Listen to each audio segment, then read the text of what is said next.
apresentar o X-Writing ou UX Writing, um mergulho no universo semântico do usuário. Com vocês, Bruno Rodrigues.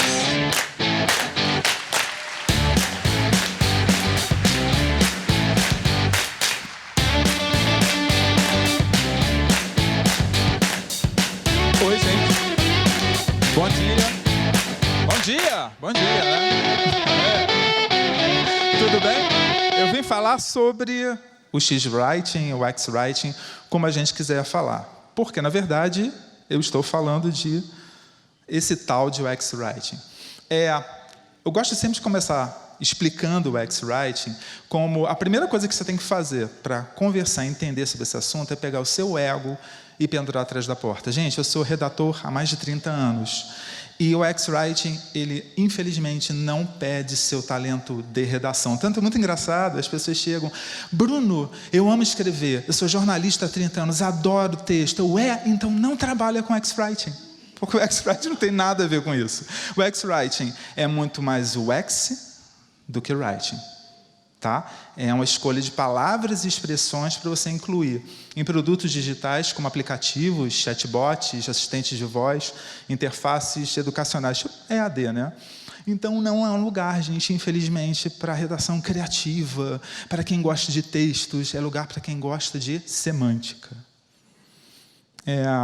Eu sempre conto duas historinhas, uma engraçada e hoje eu conto uma história triste depois. Triste não, acho que é sentimental. Uma engraçada foi o seguinte, eu adoro informação, sou viciado em informação, mas eu sei que, muitas vezes, a última coisa que a gente está interessado é em informação. Em maio, teve a UXConf em Porto Alegre, eu moro no Rio, aí eu tive que pegar um táxi, um Uber, para ir para o aeroporto, e chamei o Uber, desci, atravessei a portaria, e fui entrar no carro, com o celular na mão, ou viciadão em celular, entrei no carro. Quando eu sentei no carro, o motorista virou para trás e começou a berrar comigo. O que você está fazendo no meu carro? Sai do meu carro imediatamente. Gente, é verdade, não é papo não. Eu fiquei meio desesperado. Falei, o que eu estou fazendo, gente? Não era o meu Uber e não era um Uber. Era um carro particular. Eu juro por Deus, não é papo, tá? Então, até quando eu fui, foi muito engraçado, porque deu tempo até para incluir isso na palestra de Porto Alegre. Eu falei, cara, eu fiquei pensando do ponto de vista de design. Eu falei, o que tinha de errado ali? Quando eu pego um Uber até hoje, quando eu desço, eu olho. Acho que acontece com vocês também, táxi, Uber, seja lá o que for. O carro está ali, aqui ou na frente. Quando está ali, aqui, eu olho a placa. Quando está na frente, já é um problema que eu tenho que dar uma recuada ou uma avançada para não olhar na placa. Eu falei, cara, por que não podia ter um adesivo com a placa no vidro? Aí você fica, nossa nada, gente. Design não existe para resolver problemas. Então, acho que esse é o grande ponto, né? A gente precisa parar de ter um pouco de vergonha de exigir certas coisas do design, ou da gente que trabalha com design, né? O UX-Writing hoje, então, é o centro da minha vida, né? Mas eu já fui um redator publicitário angustiado, porque a grande questão para mim, gente, sempre foi, eu sempre amei escrever, tá? Bate um coração de redator aqui até hoje. Só que o que sempre me incomodou é porque quando eu trabalhava com publicidade, depois de comunicação empresarial, quando diziam, Bruno, amo o seu texto, ou odeio o seu texto, eu perguntava, beleza, mas por quê? Porque está legal, ou porque não está bom. Eu falei, não, peraí, eu não estou entendendo, eu quero saber por quê. Isso sempre me incomodou. E eu falei, cara, eu não quero isso para a minha vida. Isso lá atrás, gente, pelo amor de Deus, me formei em 88, época que dinossauros dominavam a Terra. Bem lá atrás, né? Eu falei, cara, eu não quero isso na minha vida. Estou falando de uma época pré-web, né? Eu falei, não, chega, isso eu não quero. Eu quero entender por que as pessoas odeiam ou por que as pessoas gostam de um texto. Aí surgiu os primeiros bondes de digital, eu e um bando de gente entrou nesse bonde de digital, e surgiu uma palavra mágica que prometia e cumpriu a ideia de mudar a relação do conteúdo com o usuário, que foi a interatividade. E aí entra nesse ponto que eu comentei aqui, que é a história de pendurar o ego atrás da porta. O UX-Writing é um assunto muito novo, tem uns 4 anos que ele é falado no mundo, vamos dizer assim. No mundo é ótimo, né? Que eu sempre digo, como se a gente conhecesse todo mundo e todo o mundo, né? Mas o que está acontecendo de fato está mostrando para a gente que trabalha com o digital, para a gente que trabalha com o público, que é o que, na verdade, interessa na escrita, na parte oral e na parte escrita, a linguagem dos públicos. E como você, que tem habilidade em lidar com texto e escrita, pode acrescentar nessa história toda, né?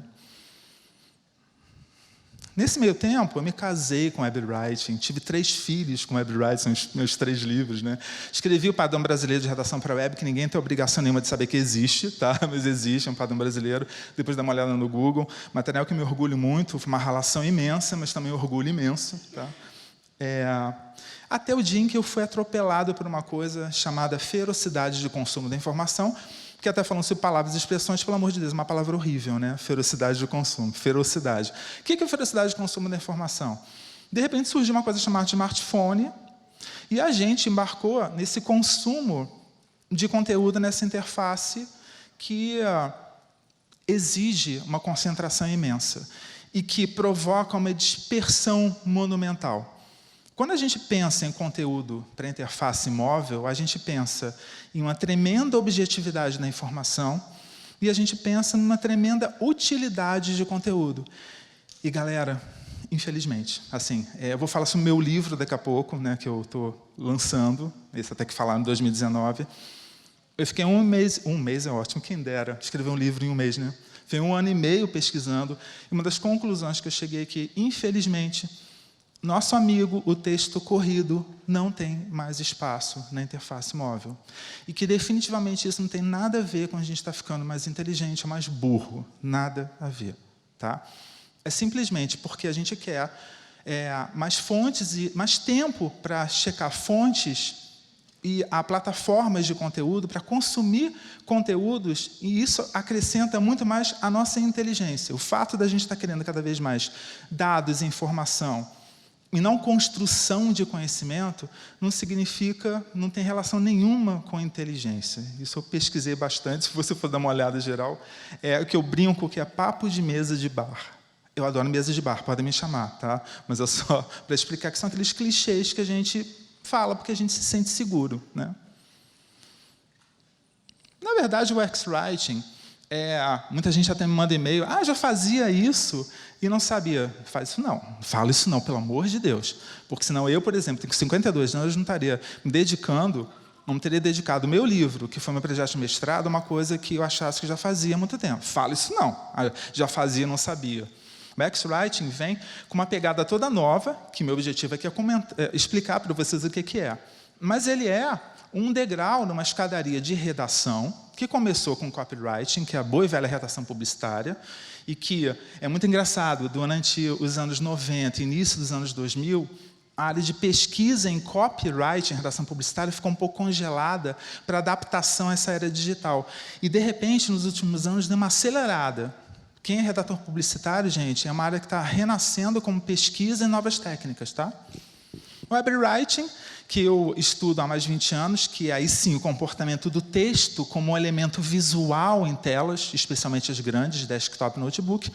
E o X-Writing, cujo objetivo é entregar a informação mais objetiva e concisa possível. Pois é, ao longo do meu mestrado, eu me formei em criação e produção de conteúdos digitais na UFRJ. Eu sou há 3 meses mestre, sou um jovem mestre, Padawan. Aliás, está aqui, ó, Star Wars. E nesse processo eu já conhecia, né, gente? Até porque eu faço parte de um grupo de estudos de CNPq, da Unirio, de Ciência da Informação. E eu estou apaixonado pela ciência da informação, e eu vou ser muito sincero. O futuro do X-Writing é a ciência da informação. É estudar dado. Em ciência da informação, dado sempre foi palavra. Nunca foi só número. O problema é que passa a impressão de que ciência da informação está ligada só a número. E quando você encara dado como palavra, isso muda completamente a relação de quem está produzindo um conteúdo para o público. Essa é a grande mudança do mindset de quem trabalha com X-Writing, é perceber palavra e expressão como um pedacinho, uma peça de Lego, que a gente trabalha na comunicação extremamente eficaz, que é a busca, com os nossos públicos. Estava conversando há algum tempo atrás com um possível cliente. Ele falou: Bruno, eu acho lindo, maravilhoso o X-Writing. Pior que ele estava falando sério. Só que eu queria que você me dissesse, pô, eu quero botar, ele, gerente de comunicação, eu quero botar dinheiro no X-Writing. Afinal de contas, para que serve o X-Writing? Qual é o benefício? Aí eu falei, olha, eu vou voltar para casa, consultar meus alfarrábios e vou fazer uma definição. E essa é a questão. O que o X-Writing faz? Quando você trabalha o X-Writing direito, e não é, gente, pelo amor de Deus, amigo, qual é a palavra que você costuma usar na tua empresa nesse botão? Ah, a gente costuma usar essa palavra aqui. Faz isso não, pelo amor de Deus. O X-Writing não é isso, é uma coisa muito mais séria. Se a gente continuar nessa pegada, o X-Writing não vai nem ali até a esquina, gente. O X-Writing é uma coisa muito mais profunda do que você acha e que você está acostumado a usar de palavra. Faz isso não. Então, o que o X-Writing faz? Quando existe um mergulho profundo na semântica dos públicos, agiliza a tomada de decisões. Imagina o executivo escutando isso. Isso é pura verdade. Tá? Quando a linguagem, e não uma linguagem como a gente está acostumado a ver no velho manual de tom de voz, a empresa se coloca de uma maneira informal para o mercado. Jesus, que caldo de subjetividade, né? O que é ser informal? Que palavra? Que expressão? Ah, essa ou essa? Não tem essa ou essa. Qual é o dicionário de vocabulário controlado? Porque eu quero saber essas palavras e expressões para incluir nos produtos digitais. E o fato de eu ser redator há 30 anos não tem absolutamente nada a ver. O que significa que eu tenho repertório semântico, eu, Bruno, mas não significa que eu tenho repertório semântico do público. Eu não sou o público. Então, vamos pendurar o nosso ego atrás da porta. Quando a gente fala em X-Writing, dois conceitos, os principais são utilidade e orientação. Se fala muito em clareza e concisão. Gente, como eu já passei dos 50, já tenho um pouco de experiência profissional, quando eu leio muitos textos sobre X-Writing, no Medium, falando de clareza e concisão, eu sempre, pelo amor de Deus, olha isso até com carinho, porque tem muita gente jovem escrevendo sobre X-Writing agora. Mas, gente, clareza e concisão, até brinco, que são conceitos relacionados à escrita, que se duvidar lá, nas cavernas, quando começaram a desenhar os primeiros pictogramas, já falava em clareza e concisão. Quando você fala em clareza e concisão em comunicação, tudo tem que ser, né, gente? Utilidade e orientação, obviamente, não são conceitos novos de jeito nenhum. Mas esse é o ponto do X-Writing, cada palavra e expressão é útil para o nosso público, para o modelo mental individual de cada um de nós. Difícil pra caramba saber, né? Orientação. O que eu quero de palavras e expressões dentro do aplicativo? O que eu quero na construção minuciosa de um diálogo de chatbot, de uma instrução de um assistente de voz? Saber se cada pedacinho que eu estou usando, ele realmente orienta o usuário. Isso não tem nada a ver com eu adoro escrever. Pegar na ideia? Pois é. Quais são as etapas do X-Writing? Por que eu trouxe isso aqui para explicar para vocês? Porque, afinal de contas, como é que se faz o X-Writing, né? Existem 3 etapas que eu considero, até eu brinco, tá? Não trago verdades, pelo amor de Deus, porque essa área tem 4 anos. Ah, tá legal, eu trabalho há 20 anos com Web Writing, o X-Writing é uma consequência de Web Writing. Então, eu posso falar com uma certa autoridade, porque eu estou imerso há literais décadas nisso. Beleza, mas uma área que tem 4 anos. Então, conclusões, pelo amor de Deus, está na segunda infância desse assunto. Não vem dizer que eu sou com experiência em UX Writing há 30 anos. Oi? Como assim? Né? É uma área muito nova. Né? Semântica. Gente, essa é a joia do UX Writing. É você usar técnicas para entender, técnicas mesmo de juntar público, conversar com o público, entender como é que ele fala e como é que ele escreve. E não é, de novo, subjetivamente, quais palavras, quais técnicas você vai usar para recolher isso. Nesse processo, eu não vejo dentro do universo de UX, o X-Writing relacionado apenas a estratégias de conteúdo. Eu vejo relacionado, assim, tipo, diretamente a UX Research. Antes de mais nada, o X-Writing é research, é pesquisa. Então, gente, eu sei que com os meus colegas, meus alunos, quando a gente começa a conversar que o X-Writing é mais o UX, que é mais pesquisa, o lado eu adoro escrever começa a murchar. Então, na verdade, quem trabalha com X-Writing tem que adorar ouvir, escutar, entender a linguagem do outro, saber quais são os termos e expressões, para você poder inserir nos produtos digitais. A arquitetura da informação é muito engraçado, porque eu dou aula na PUC do Rio, né? E tem um grupo de estudos lá também sobre o UX.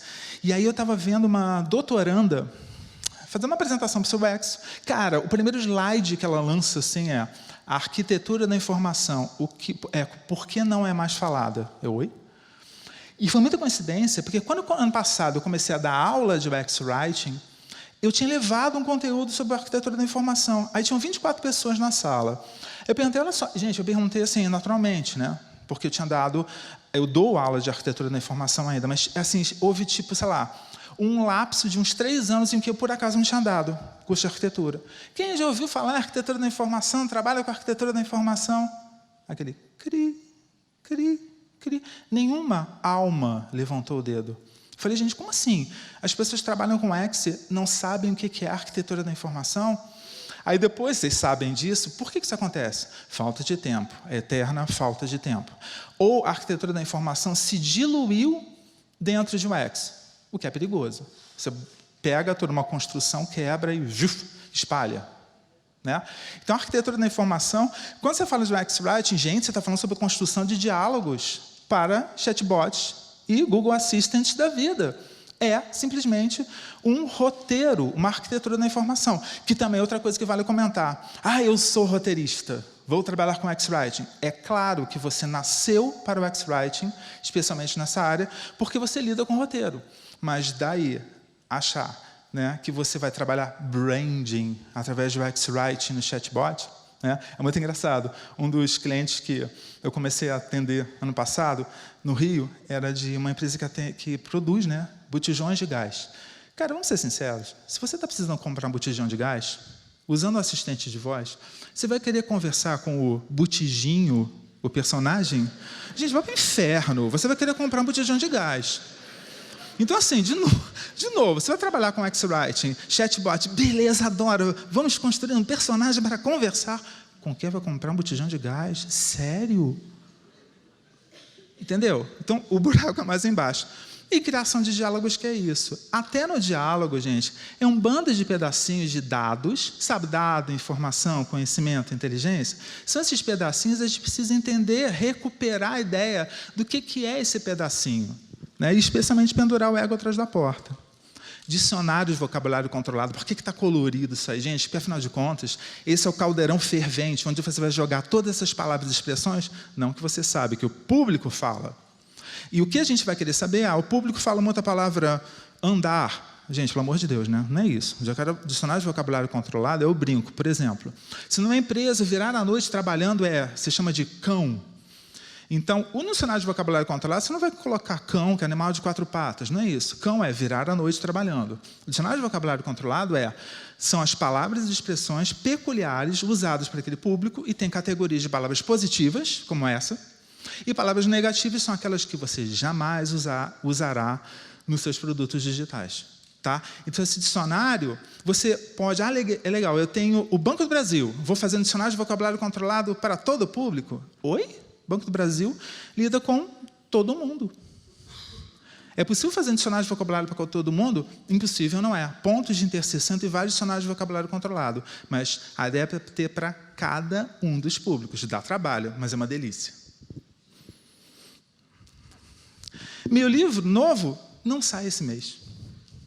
Mas tem data. Dia 15 de outubro. Tá? É um livro, aí eu vou falar sobre ele, Bruno Esperto, apresentação para falar do livro dele, né? É gratuito, gente. O objetivo não é ganhar dinheiro. Até porque eu lancei 3 livros sobre web writing e não virei Paulo Coelho por conta disso, tá? É uma coisa muito nichada. Então, esse livro vai estar à disposição, e-book, gratuito, na Amazon, para todo mundo poder ler, tá? E o título dele é Em Busca de Boas Práticas de UX Writing. Será que o Bruno encontrou boas práticas de UX Writing? Será que isso é possível? A gente adoraria abrir no manualzinho de UX Writing na página 14 dizendo lista de palavras para usar no botão. Será que tem isso no livro? Será que tem? Depois de tudo que eu falei? Acho que não. Por que eu vou falar sobre os capítulos do livro, mas antes disso eu vou falar sobre quem me inspirou? Esses 2 do segundo item, Norman Nielsen, quem trabalha com usabilidade sabe que eles são nossos deuses, exagero, né? Mas inspirações. São os caras que trouxeram e popularizaram para o mercado a necessidade de, pelo amor de Deus, aplicação de teste. E o X-Writing é o tempo todo, é aplicação de teste, mas antes disso é mergulho no universo semântico, é contato com o público o tempo todo, né?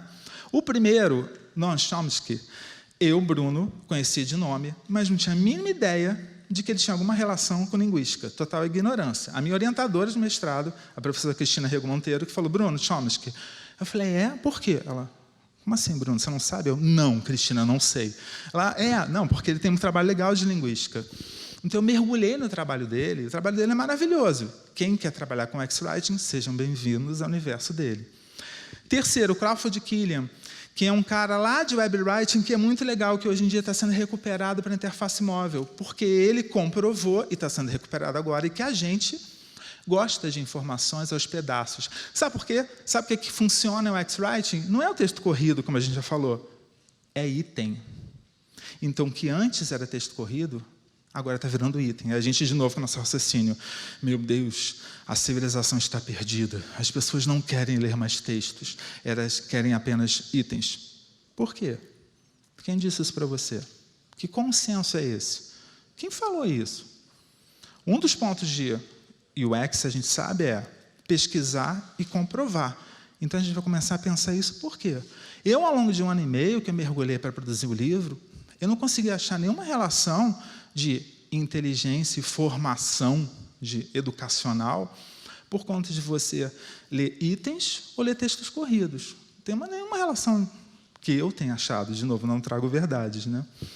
E o último, uma autora que fala sobre microcopy, israelense, Israel bota muito dinheiro em pesquisa, esse é o máximo, que ela lançou no final de 2017, né, um livro chamado Microcopy, que é muito interessante, só que eu trago isso para comentar uma coisa muito importante. O que adianta eu ter exemplos de palavras e expressões em inglês se eu moro no Brasil e eu falo português? Existe, há décadas, na área de tradução, um recurso chamado localização, que ele exatamente existe como um filtro para você não fazer a besteira de traduzir um termo e achar que resolveu o seu problema em X-Writing. Então, a pior coisa que você pode fazer é usar exemplo de a Apple usa, a Amazon usa, a Disney usa, então eu vou traduzir e usar essa palavra. O que eu estou falando incomoda. Você sabe por quê? Porque a gente tem que pensar que a gente está num país diferente, numa língua diferente, com empresas com perfis diferentes. Eu, uma vez, vi numa lista de WhatsApp, e é comum, não tem nada demais nisso, um cara da Austrália, real, tá? Fato real. O cara da Austrália dizendo, amigo, qual é a palavra que você usa? Um cara dos Estados Unidos, Austrália e Estados Unidos. Qual é a palavra que você usa para tal botão? Ele, essa palavra tá. Essa aqui. Pare para pensar. Só porque os dois falam inglês, são continentes diferentes, culturas diferentes. Gente, até as empresas em que eles trabalham são diferentes. Mas é fácil, né? É só estalar o dedo e você tem a solução. Então, o X-Writing, se ele quer permanecer e se transformar em alguma coisa realmente útil, como aquele cliente lá, aquele gerente de comunicação quer, a gente tem que perceber que o buraco é muito mais embaixo. É muito mais o X do que o Writing. Daí passa rapidamente, porque eu tenho alguns minutos, sobre o conteúdo do livro. Gente, por que eu quero falar sobre o conteúdo do livro? E, de certa maneira, uma explicação sobre o X-Writing também. Esse primeiro capítulo foi uma pedreira. Sabe, tipo assim, vou começar a escrever o livro. Eu li 300 mil coisas, né, projeto de mestrado. Pesquisei, conversei com um bando de empresa brasileira, um bando de profissional, vou sentar para escrever. O capítulo mais difícil de todo o livro, gente, foi o primeiro. Por quê? Vai catar uma definição genérica para uso. É a coisa mais difícil, você não encontra. Usuário e utilidade, uso.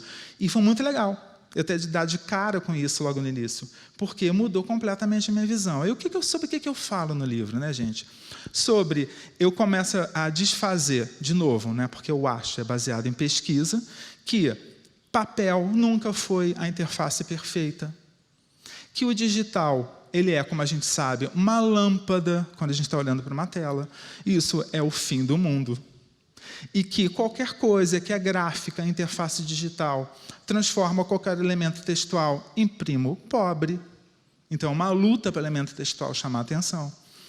E eu falo sobre a importância de teste, missão de usabilidade, na revolução que esse conteúdo, o digital, esse do UX-Writing, está fazendo agora nas interfaces móveis.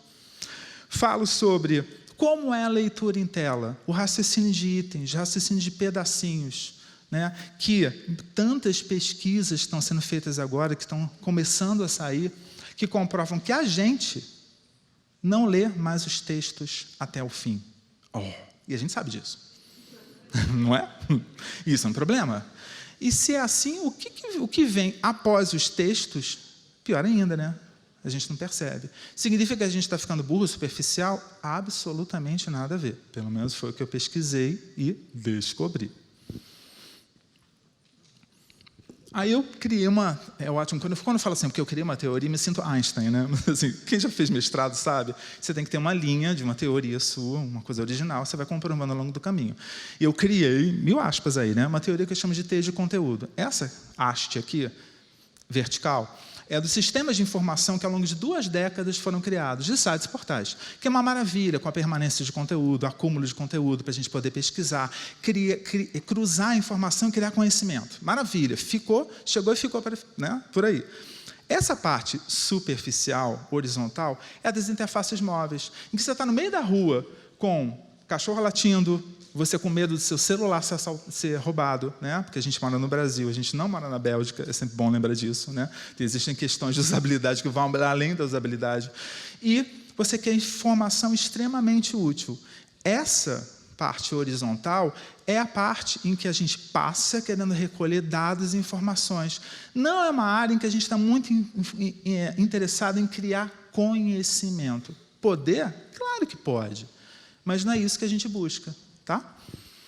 E eu falo sobre os princípios, semântica, microrredação, arquitetura da informação, e eu falo sobre o futuro do UX-Writing. E aí, o spoiler, eu não vou, né, entrar em detalhes, mas tem tudo a ver com uma hora que eu mostrei a capa. Será que o Bruno encontrou boas práticas? Bem. E aí que eu falei, cara, no final, eu falei, gente, não adianta. Eu falei com um bando de empresa, eu falei com um bando de profissional. O que eu tenho que fazer? Colocar esses profissionais para conversar, tá? Então, no final do livro, tem uns 6 ou 7 depoimentos bem diversos de vários profissionais brasileiros falando sobre o que eles acreditam que é o UX-Writing. Tem 1000 definições. Conclusões a que eu cheguei, né? Esse segundo item é o que vale mais bater o olho, hein? Que não! Ainda não é possível criar boas práticas. Boas práticas para a sua empresa em UX-Writing? Sim. Boas práticas para o seu público em UX-Writing? Sim. Boas práticas mundiais? Chinês, inglês, francês, português, tudo junto no mesmo saco? Língua portuguesa? Vamos resolver. É a língua portuguesa? Norte, Nordeste, Sudeste, gírias, regionalismos. Boas práticas? Como assim? Sabe por quê? A gente quer isso porque é prático, é rápido, mas não é verdade.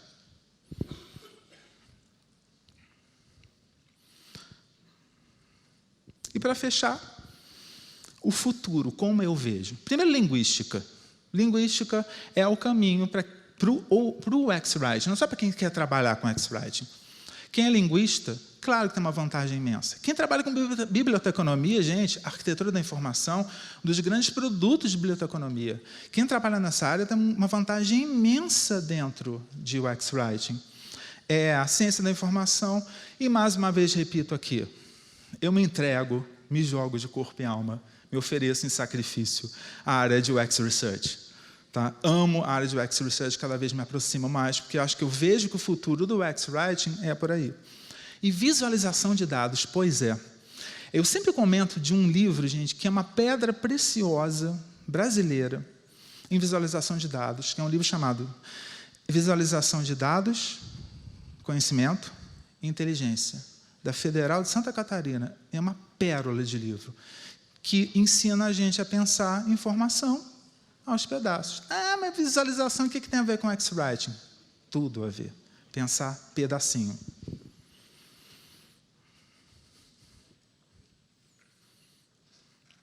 Último item aí, como eu vejo, está todo mundo começando. Termino repetindo, né? E não contei aquela história triste, né? Deixei para contar no final, acho que meio que bloqueei. Você falei, tem uma história legal, uma legal e outra triste. Meu pai faleceu em março desse ano. E quando eu estava aqui, eu lembrei. Lembrei é ótima, né? Ele trabalhou a vida inteira no Banco do Brasil. E quando ele estava morrendo, ele falou uma palavra, embarcação. Eu falei, o que é isso? No dia seguinte, ele repetiu essa palavra com contexto. A embarcação está chegando, a embarcação está vindo. E veio, e ele faleceu no dia seguinte. Então, assim, o X-Writing está o tempo todo na nossa vida. É isso. Obrigado, gente.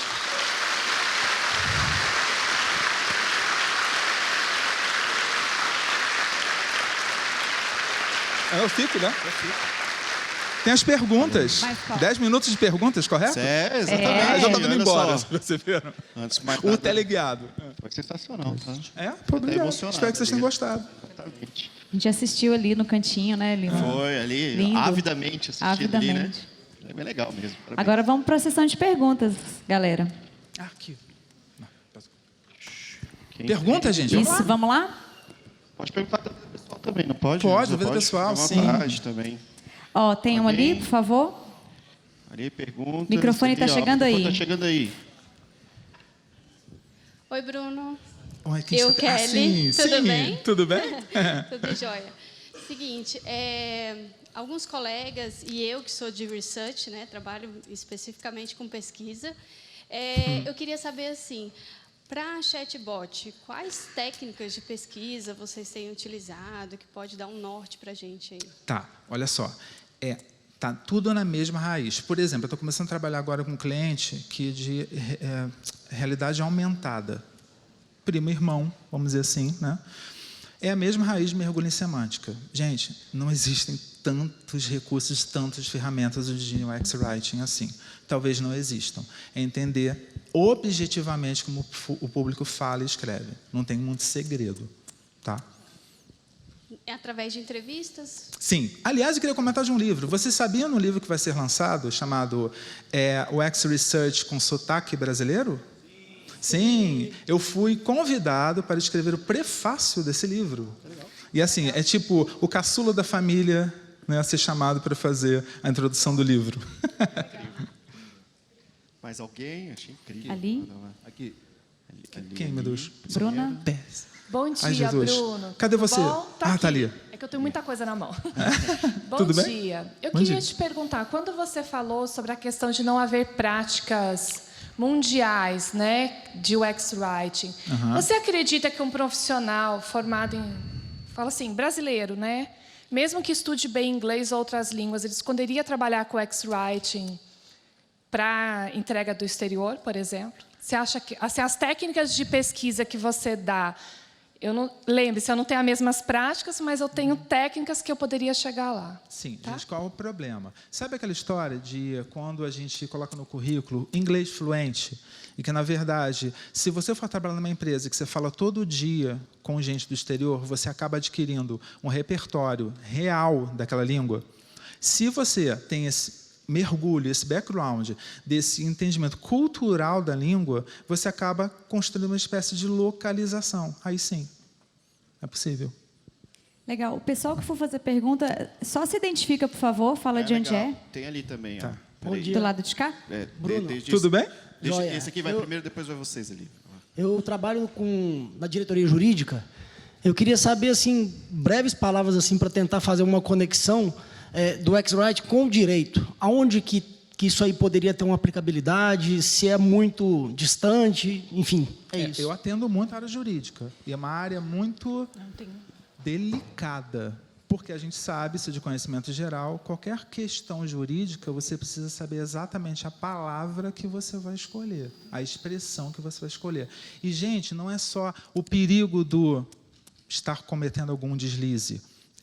Aquela palavra ela vai ser compreendida pelo público e a gente sabe que isso é um problema enorme na área jurídica. É um repertório semântico utilizado. Gente, eu acho muito cruel dizer com a intenção de não ser compreendido, não é isso. O direito surgiu com esse tom de voz, que precisa ser mudado. Tá? Mas acho que não é responsabilidade do X-Writing também corrigir isso. A gente pode até sugerir, mas o mercado mundial de direito, aí é muita coisa, né? Tem que aceitar. A gente tem uma ali, ó. Muda do lado de cá. Isso. Oi. Oi? Oi, bom dia, eu sou o Lucas, eu sou do Banco do Brasil também. Tá. Eu sou o Lucas do Banco do Brasil também. Tudo bem? Bom dia. Assim, em tempos de lei de proteção aos dados como você acha que a gente pode conseguir informação sobre o vocabulário das pessoas sem espionar elas, assim? Sem espionar. Tá.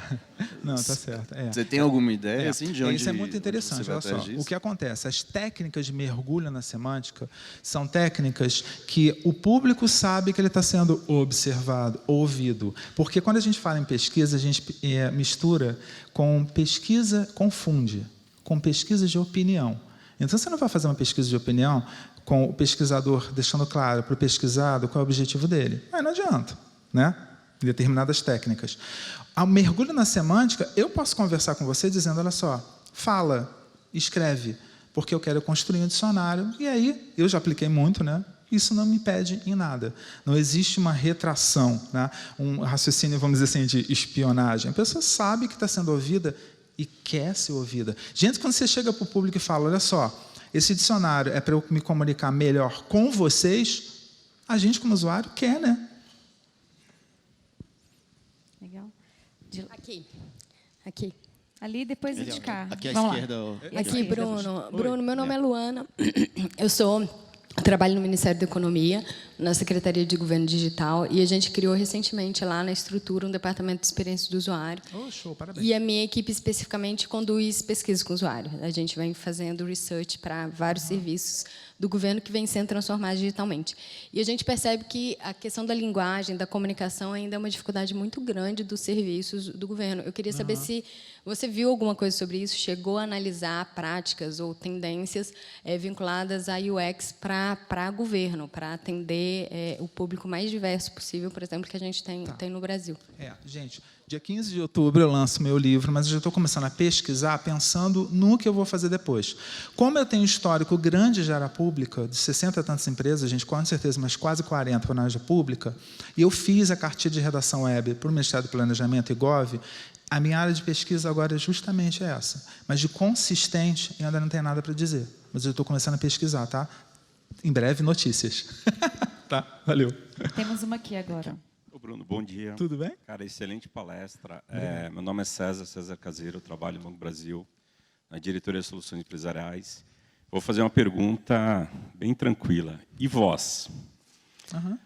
Lá na Desenho, a gente começou com umas iniciativas de voz. Google Assistant, e agora, junto com o meu sócio Léo aqui, a gente está indo para um desafio que é assim, voz já é um grande desafio, e voz sem tela. Tá. Como a gente vai conversar com o usuário com voz sem tela? A primeira coisa que a gente tem que lembrar, e de novo, né, a gente, como mercado, a mídia em geral, adora colocar assistente de voz como o último elemento, né, o máximo da tecnologia, como se o usuário tivesse habituado a isso. Gente, o público tem uma resistência imensa ainda a isso a voz. Né? Eu estudo muito voz. Em dezembro, eu estive na própria Google, no Brasil, fazendo treinamento sobre assistente de voz, conversei muito com o pessoal do Google. Só lembrar uma coisa, o universo oral ele é diferente do universo escrito. E, ao mesmo tempo, cuidado para não cair na facilidade da informalidade na voz. A informalidade é um clichê que a gente tem no nosso modelo mental, porque a gente associa oralidade à informalidade. E o discurso do digital ele é o semiformal, é o caminho entre formal e informal. Tá? Então, sim, escutar o usuário, criar um dicionário oral, mas sabendo do perigo de você cair para a informalidade. Temos um ali? Oi. Bom dia, Bruno, uma ótima palestra. Obrigado. A gente trabalha no digital e a gente consegue medir muita coisa. a gente consegue medir tempo de permanência, a gente consegue saber até onde o usuário está lendo, né, mapa de calor. Como conectar isso hoje com as ferramentas que a gente já tem para medir o X-Writing, para a gente saber se esse texto está sendo mesmo efetivo, colocando aí que está muito em voga, né, copyright? Isso ainda é muito incerto. Aí você fala, então, Bruno, eu vou embora, né? Você não pode testar, né? Calma. As coisas estão começando ainda. Não é porque está começando, não tem validade. Não é porque eu não consigo medir ainda que não pode ser eficaz. Calma, né? É um raciocínio geral para todo mundo. O velho teste AB, ele é essencial, especialmente quando você analisa termos e expressões. Lembrando, né, gente, do meio óbvio, teste AB, você pode ter um elemento diferente de uma tela para outra, pelo amor de Deus, né? Porque já ouvi muita gente falando, vamos comparar 3 elementos. Teste AB com 3 elementos diferentes não rola. Tá? Então, assim, ainda é muito... Está começando esse raciocínio de métricas no X-Writing. Repito, não é porque está começando que essa área não tem validade. É uma área ainda na segunda infância. Acho que, infelizmente, não vai dar mais uma. 7. Boa! Boa! Sim! Olha só, em dezembro...